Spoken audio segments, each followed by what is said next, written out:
A continuación, el informe epidemiológico y el índice de reproducción de los últimos días nos los detalla el doctor Israel Cedeño, director regional metropolitano de salud. Muy buenas tardes, doctor Israel. Buenas tardes, gracias Aris. Buenas tardes a todos. Empezamos con la situación mundial, que al día de hoy se informan casos acumulados 23.683.592 y 814.008 fallecimientos para una tasa de letalidad del 3.4%.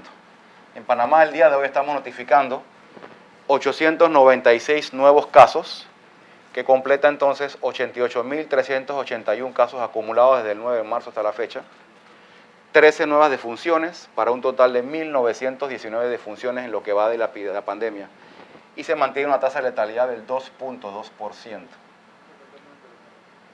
Casos activos a nivel mundial, tenemos hoy 7.506.771 y un total de 15.362.813 personas recuperadas. En Panamá, hoy estamos notificando 574 nuevos recuperados, lo que tiene entonces hasta el momento 23.703 casos activos y 62.759 personas recuperadas, para un porcentaje de recuperación del 71%. Respecto al total de pruebas, llevamos hasta la fecha 313.342. Hoy se realizaron 4.907 nuevas pruebas y para un porcentaje entonces del 18.3%, tomando en cuenta que se notificaron 896 nuevos casos. Estamos realizando 7.324 pruebas por cada 100.000 habitantes y la positividad global de todas las pruebas se mantiene en 29.4%. La distribución de los casos activos, tenemos que están haciendo aislamiento domiciliario 21.704 personas en casa y 446 en los hoteles hospital. Hospitalizados tenemos 1.400 personas en salas regulares y 153 personas en la unidad de cuidados intensivos al día de hoy. La distribución de los casos y defunciones por grupo de edad se mantiene en la misma tendencia, donde la mayoría de los contagios están entre el grupo de 20 a 39 y 40 a 59, pero la mayoría de las personas que fallecen son esa población vulnerable, mayores de 60 años y en especial la mayor de 80 años. Corregimientos que al día de hoy están notificando nuevos casos para vigilancia. Tenemos que David 32, Juan Demóstenes Arosemena 29, Cerro Pelado 24, Pedregal 23, Santiago 18. Ya el resto están entonces debajo de 20 nuevos casos notificados hoy que iniciaron su vigilancia sanitaria de 14 días. Acá vemos la curva epidémica desde que inició la pandemia. Independientemente que los casos diarios oscilan en cantidad, nos tenemos que basar y tenemos que fijarnos en el promedio móvil, en la curva epidémica en sí, en la que muestra que independientemente que el 20 de julio inició un ascenso, tuvo un descenso marcado la última semana de julio, y ya para la segunda y tercera semana de agosto marca una tendencia, incluyendo una tendencia a la baja en la curva epidémica. Respecto a los casos hospitalizados, se mantenía para la semana que concluyó el 23 de agosto en 1.503. Sin embargo, llama la atención acá, y muy importante recalcar, que la tendencia de pacientes hospitalizados en la unidad de cuidados intensivos se mantiene en un estándar ahí de 150 a 154, que no ha presentado aumento, y la curva se mantiene ligeramente plana para los pacientes hospitalizados en la unidad de cuidados intensivos.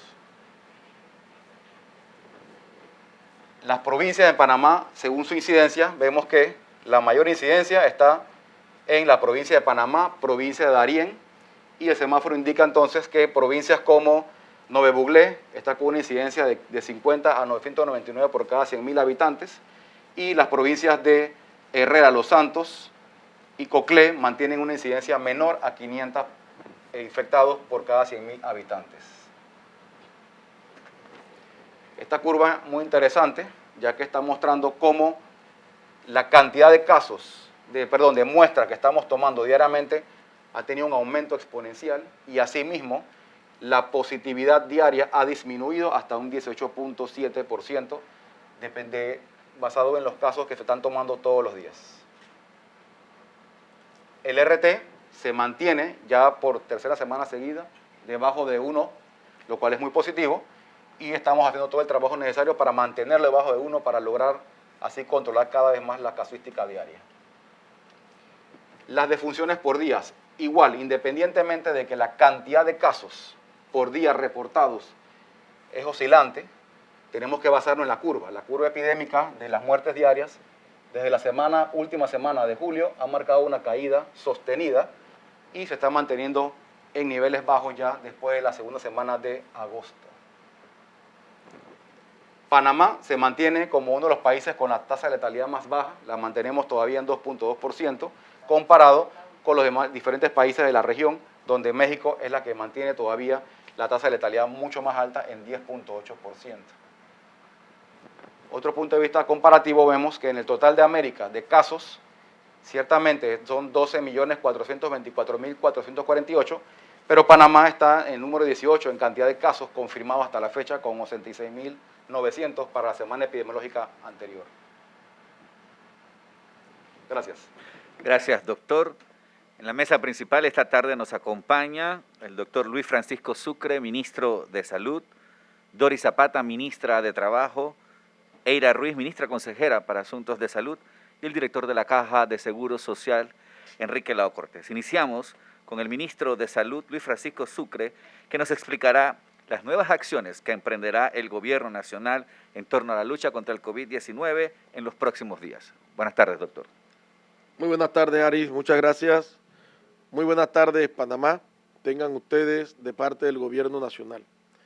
En la tarde de hoy queremos iniciar dándole la palabra a la doctora Eira Ruiz para que nos dé un informe de nuestra capacidad instalada en el país. Muchas gracias, señor ministro. Muy buenas tardes, pueblo panameño. Ante el constante avance de esta pandemia a nivel mundial y en nuestro país, y sabiendo que la capacidad instalada es uno de los indicadores fundamentales para poder tomar decisiones en cuanto a la apertura, el Ministerio de Salud en la primera semana de julio instaló un centro de control de mando interhospitalario con una torre de control que da en tiempo real todas las camas disponibles a nivel nacional en las dos instituciones.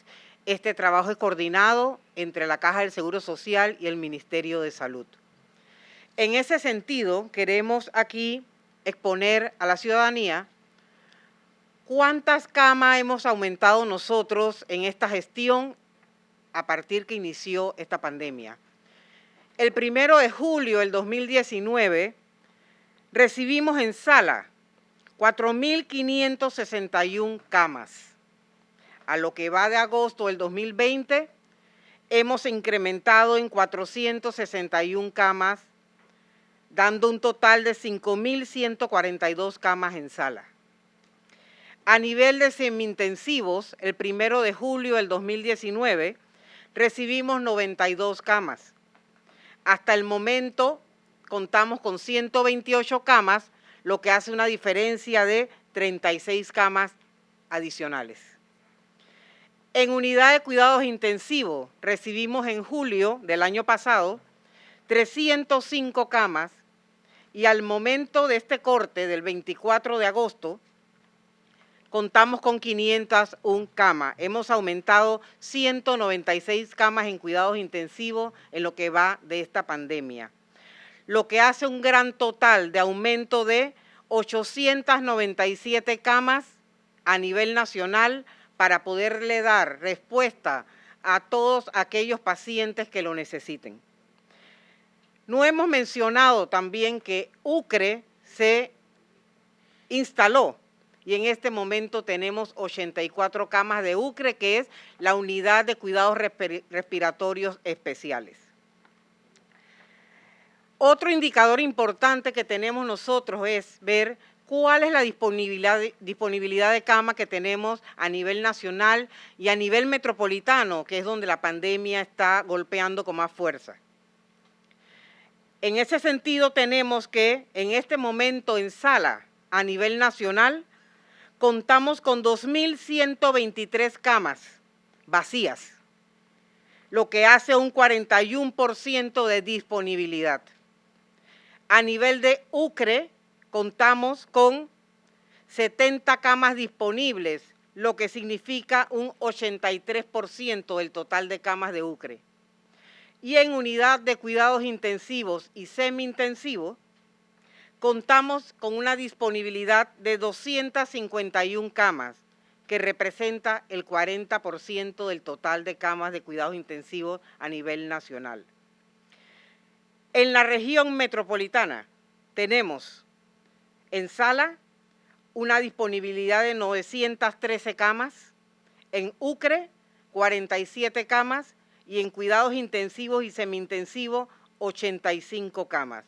Si ustedes pueden ver en esta tabla, en este momento nos encontramos con una capacidad instalada que puede dar respuesta a todos los ciudadanos. Ojalá cada día se vayan vaciando esas camas y que no tengamos nosotros que utilizarlas y que los centros y las instalaciones de salud se queden vacías sin pacientes COVID.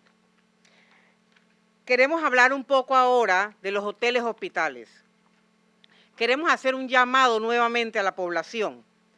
Aquellos pacientes positivos, mayores de 40 años, con alguna patología o comorbilidad, ya sea hipertensión, diabetes, acudan a un hotel hospital a recibir atención para que no se compliquen y no tengamos que llegar entonces ni a sala, ni a cuidados intensivos, ni a UCRE.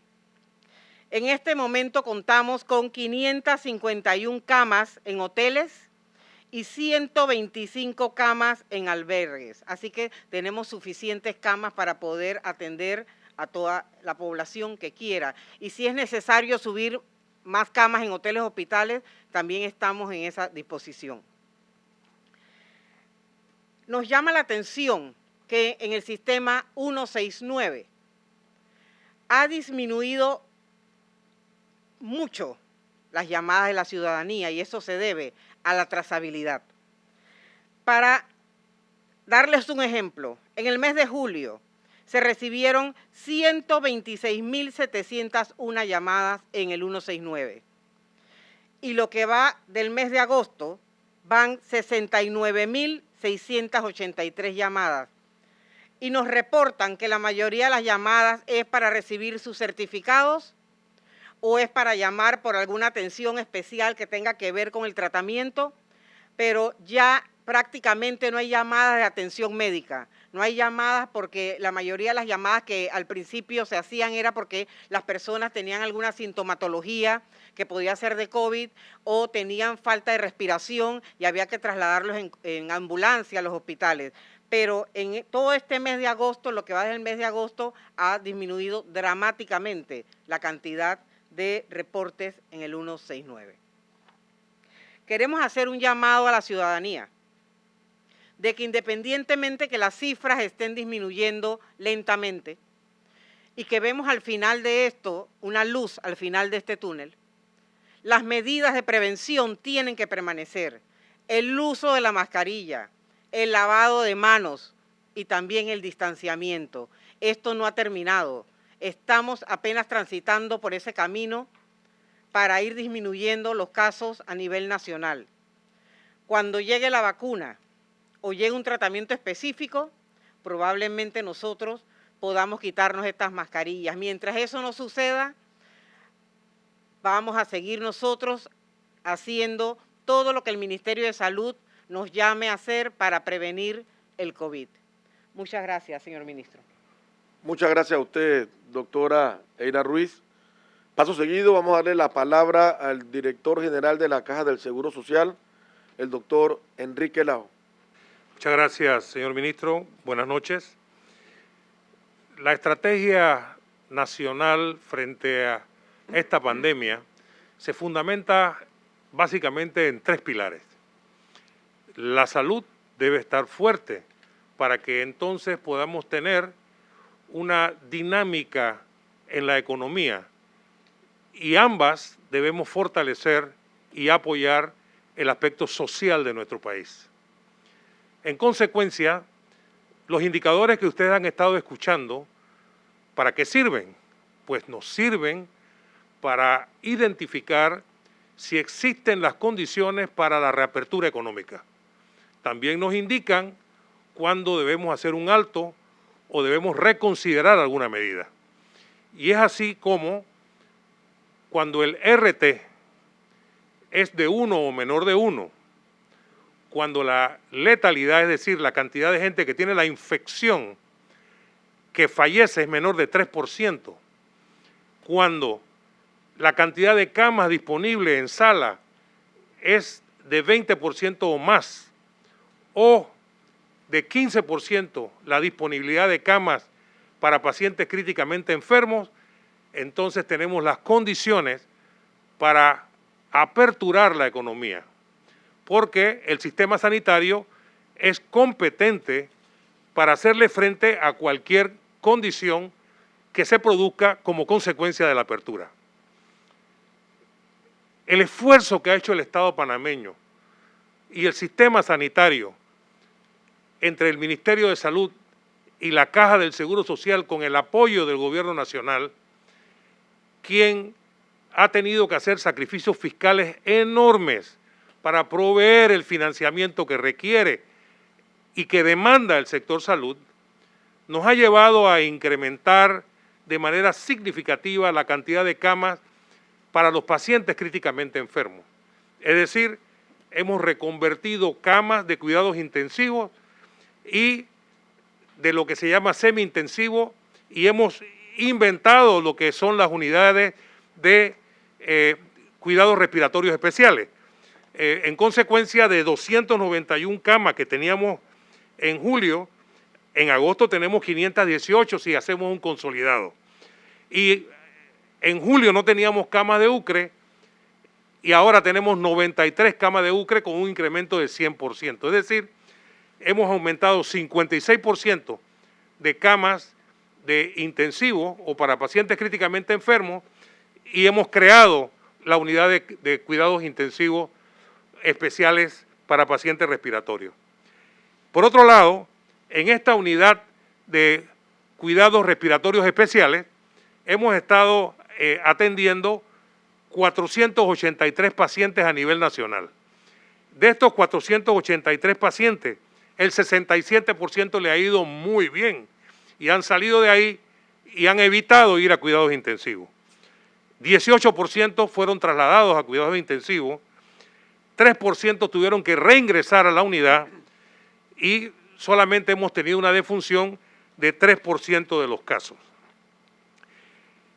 Del total de pacientes que han sido hospitalizados en las unidades de cuidados intensivos de la Caja del Seguro Social al día de ayer, podemos decir que el acumulado son de 3.945 pacientes, con una mortalidad de 12%, a diferencia de la mortalidad mundial que reporta que el 20% de todos los pacientes que son infectados llegan a los hospitales y de eso la cuarta parte, es decir, un porcentaje importante llega a las unidades de cuidado intensivo y nosotros hemos tenido 12% de admitidos de todos los pacientes que llegan a los hospitales.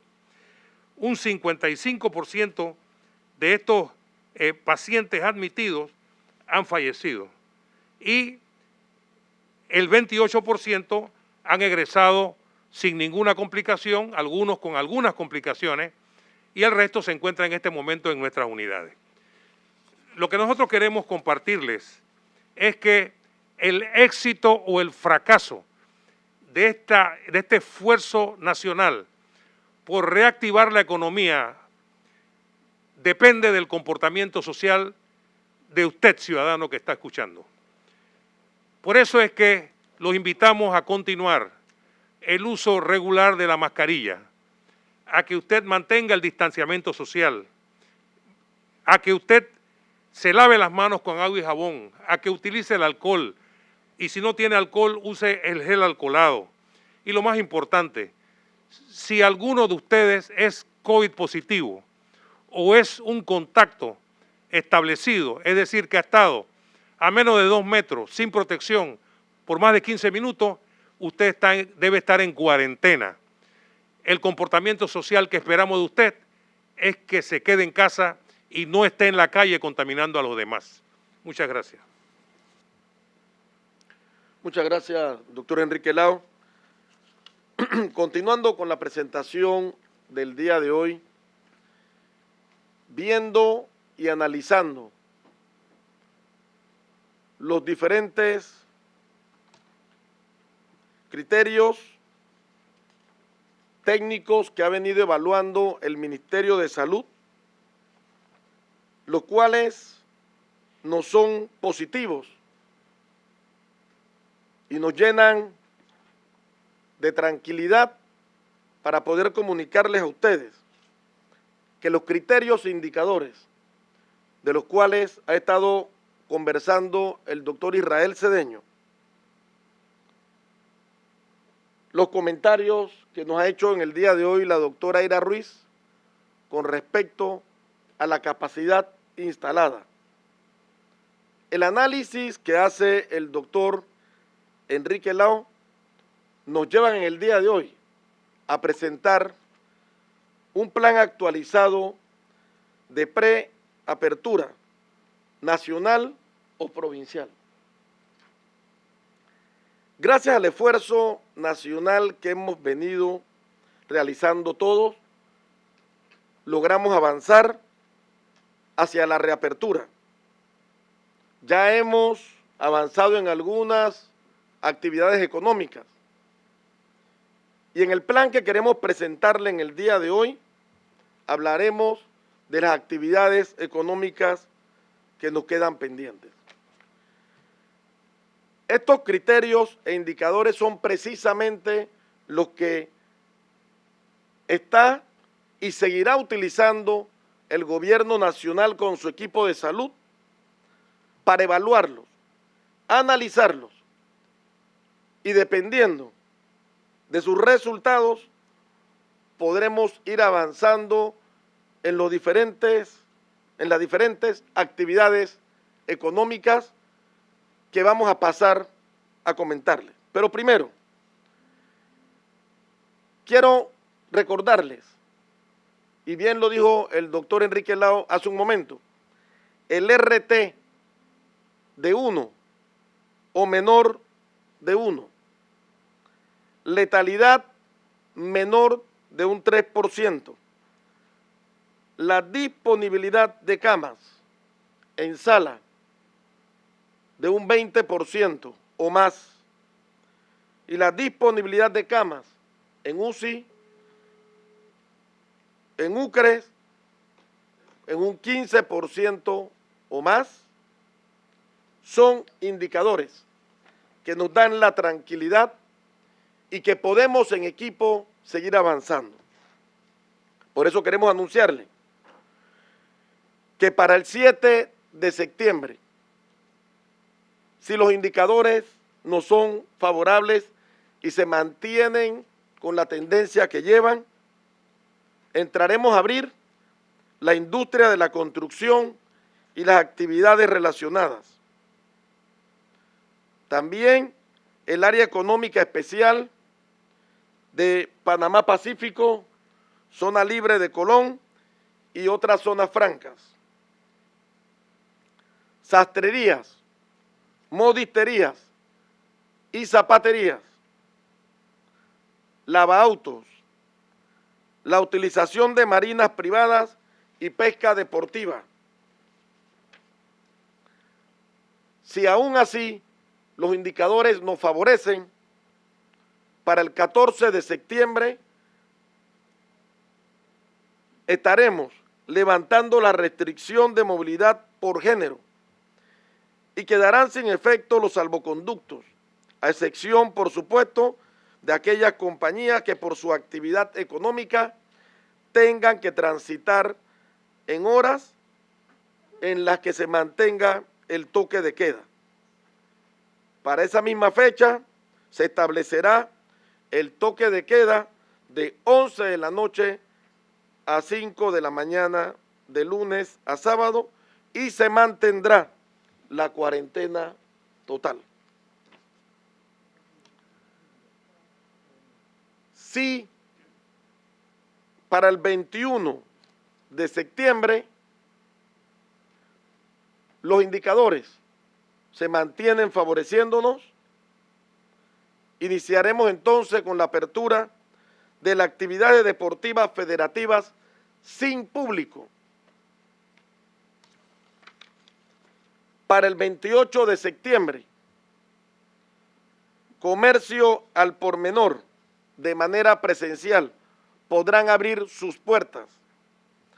Servicios profesionales que están pendientes por abrir. El hipódromo sin público, se manejará todo de manera virtual.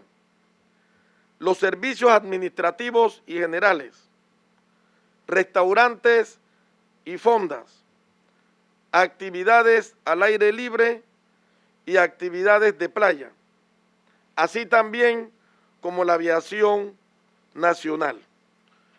Cada una de estas actividades económicas se regirá por los protocolos que emita el Ministerio de Salud para su reapertura gradual y cumpliendo, por supuesto, con toda la bioseguridad que nos demanda la situación. Ustedes ven en pantalla cuando hablamos de servicios profesionales pendientes por abrir. Podrán buscarlo de manera más detallada tanto en la página web de la Presidencia como del Ministerio de Salud, así también como en las redes sociales de Presidencia y del MINSA.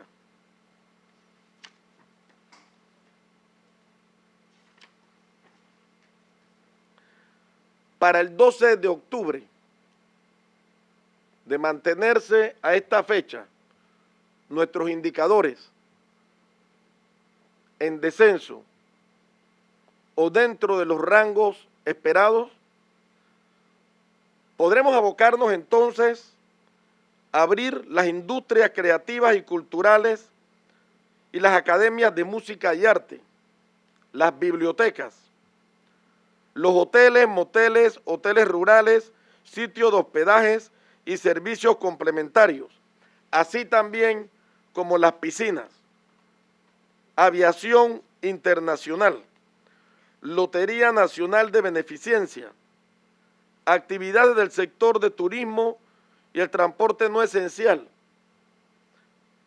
y se hará el levantamiento del toque de queda nocturno y además se incluirá el levantamiento del día domingo, que hasta esa fecha se mantendrá vigente.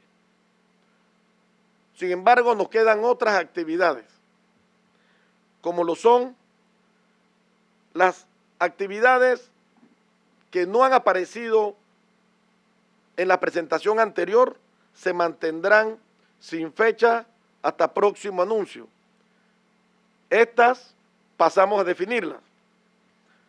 La educación, escuelas, colegios, universidades e instituciones de tercer nivel, de manera presencial. Recordemos que hay instituciones educativas que se mantienen dando clases de manera virtual.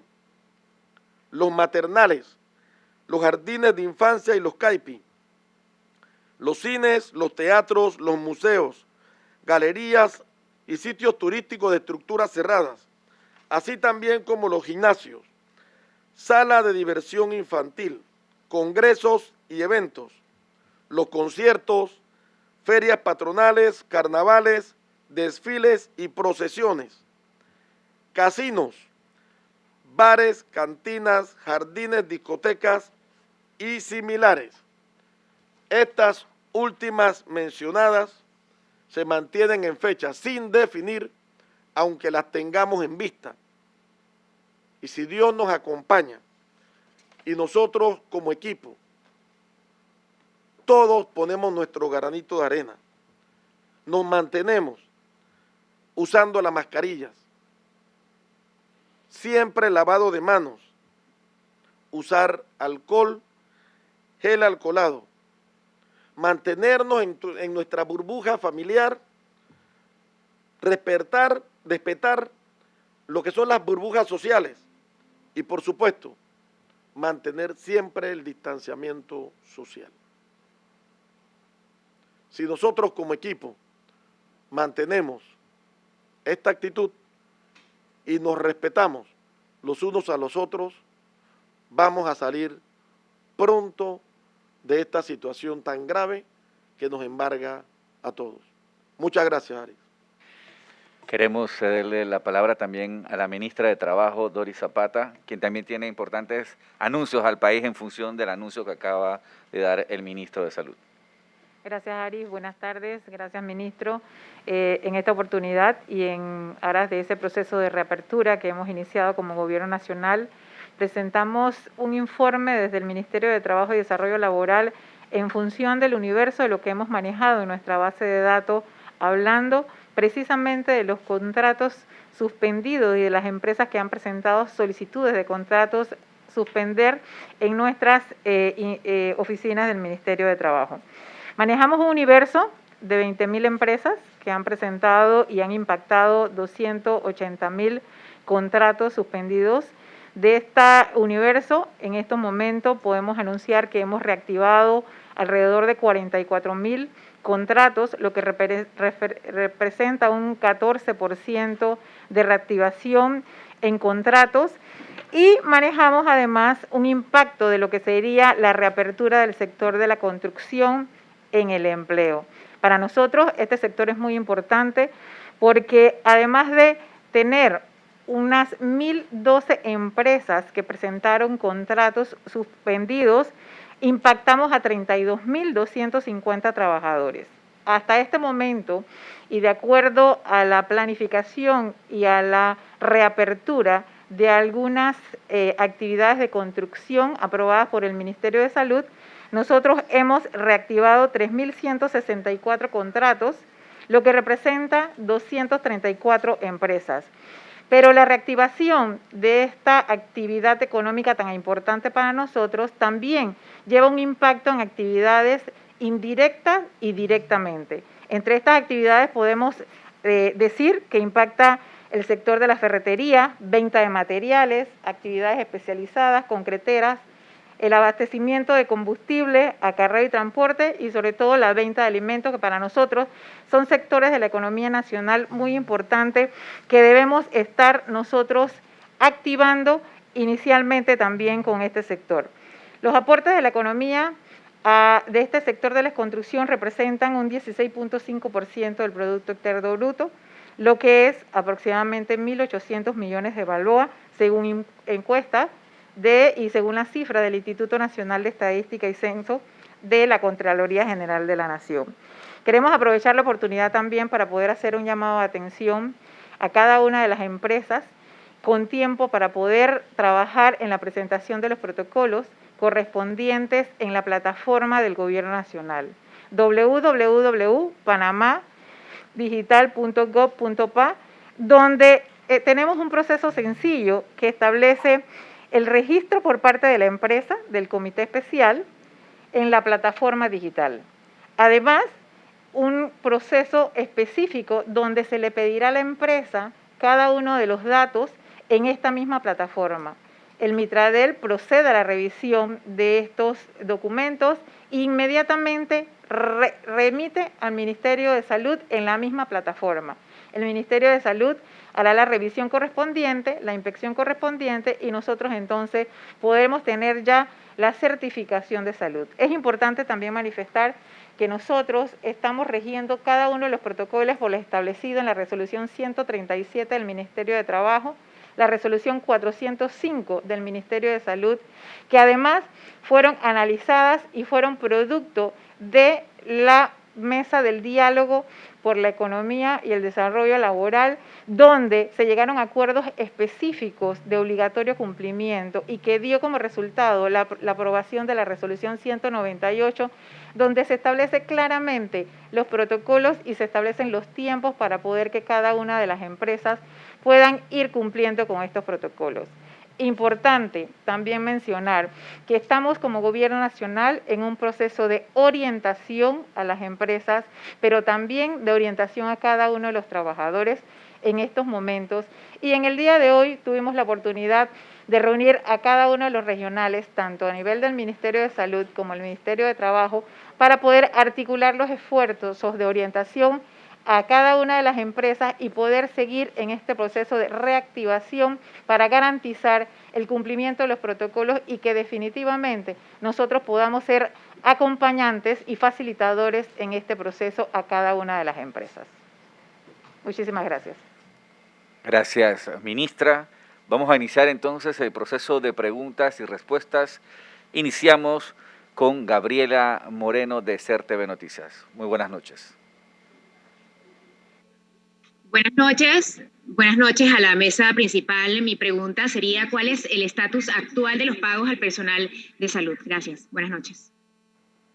Muchas gracias, Gabriela. Bueno, ya gracias a Dios, como ustedes saben, ya el día lunes, la honorable Asamblea de Diputados, más que nada la Comisión de Presupuestos, nos aprobó ya directamente la partida.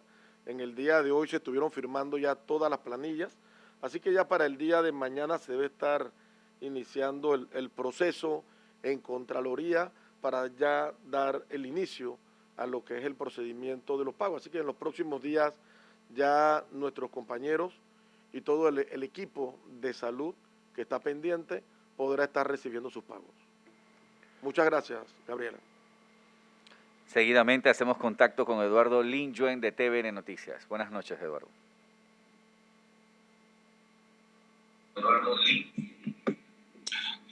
Buenas tardes, profesor. Buenas tardes a todos en la mesa principal.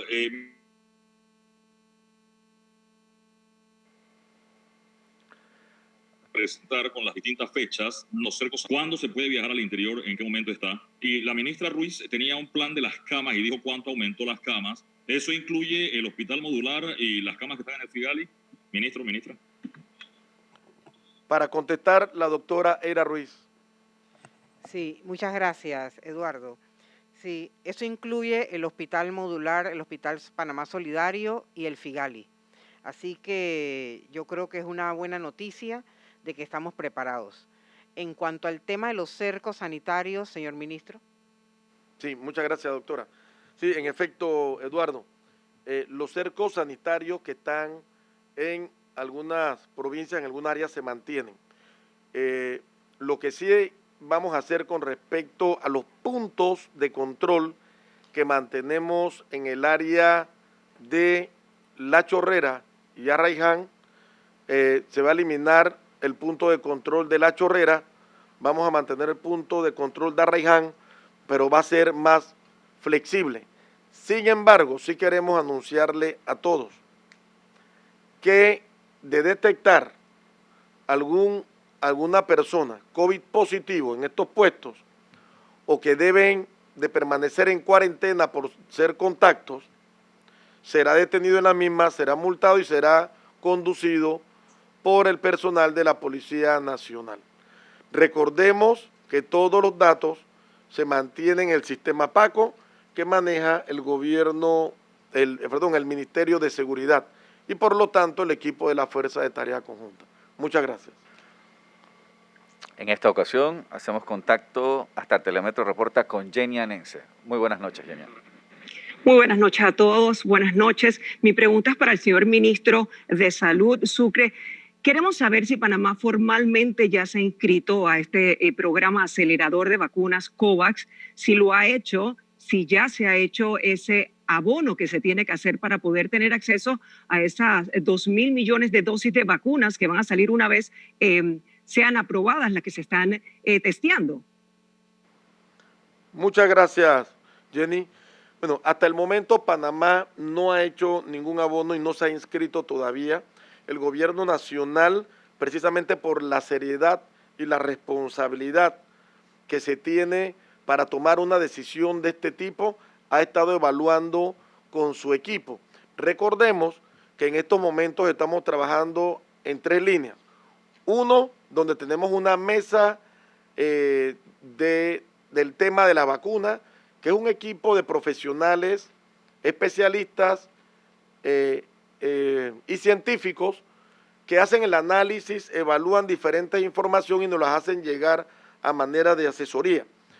La otra parte y el otro equipo con los que estamos trabajando es el consorcio de investigación, que está constituido también, como ustedes saben, por científicos y especialistas en este tipo de vacunas, donde también están haciendo el análisis y le van aportando al país y al gobierno nacional información para poder hacer operativa la investigación o tomar la decisión posteriormente y poder orientar al gobierno nacional. Y el tercer equipo es un equipo de gobierno donde está constituido por diferentes ministros que se están dedicando precisamente a hacer los contactos, los análisis y las conversaciones necesarias para poder tener el acercamiento con los diferentes países que tienen algún tipo de vacuna o con las diferentes empresas. En estos momentos, la Project Manager, la que está encargada de ese equipo por parte del gobierno, es la viceministra de Relaciones Exteriores, Moines, en conjunto con nuestra viceministra de Salud, la doctora Ivette Berríos. Con las declaraciones del doctor Sucre, ministro de Salud, damos por concluida esta conferencia de prensa para el día de hoy.